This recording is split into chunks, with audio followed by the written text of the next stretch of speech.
የወልቂጤ ከተማ ሰላምና ጸጥታ ኃላፊ መታሰራቸውን ተገለጸ። የወልቂጤ ከተማ ሰላምና ጸጥታ ኃላፊ አቶ አስቻለው ገብሬ ሰኞ ማታ ከምሽቱ 4 ሰዓት ተኩል አካባቢ በማዕከላዊ ኢትዮጵያ ክልል ፖሊሶች መያዛቸውን ተገልጿል። ኃላፊው በፖሊስ ከተያዙ በኋላ ወደ ሐላባ ዞን ቁሊቶ ከተማ መወሰራቸውን ተነግሯል።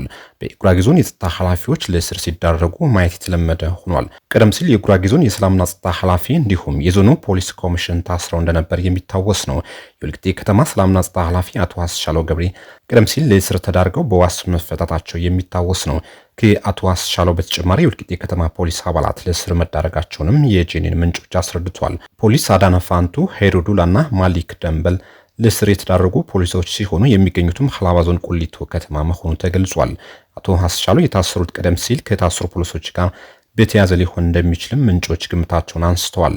በወልቂጤ ከተማ በሚከሰቱ ወንጀል ተጠርጥረው በሚያዙ ግለሰቦች ጋር በተያያዘ ያልተገባ ኃይል ተጠቅማችኋል በሚል ለእስር መዳረጋቸው ቢገለጽም ጉዳዩ ከዚህ ያለፈ መሆኑን ምንጮች አስረድተዋል። በወልቂጤ ከተማ በሚስተዋሉ የጸጥታ ችግሮች፣ ዝርፊያና ግድያዎች ጋር የጉራጌ ዞን የጸጥታ አባላት በሚወስዷቸው የህግ ማስከበር ስራ በከተማው በተሰማራው ኮማንድ ፖስት አባላት እና በክልሉ አድማ ብተና ከፍተኛ ጫና እየተደረገባቸው መሆኑ ሲገለጽ ቆይቷል። በከተማና በዙሪያ በታጠቁ ኃይሎች በተደጋጋሚ ጊዜ ግድያ፣ እገታና ዝርፊያ የሚፈጽሙ ኃይሎች ላይ የሚወሰዱ እርምጃዎች በቂ አይደሉም በሚል ከህዝቡ ከፍተኛ ቅሬታ ይነሳል። የጉራጌ ዞን አስተዳደር በተለይም በከተማዋ በሚስተዋሉ ችግሮች አማካኝነት ለእስር በሚደረጉ የጸጥታ ኃላፊዎችና አባላት ላይ እስካሁን የሚሰጠው ምንም አይነት ማብራሪያ ሆነ አቋም የለም።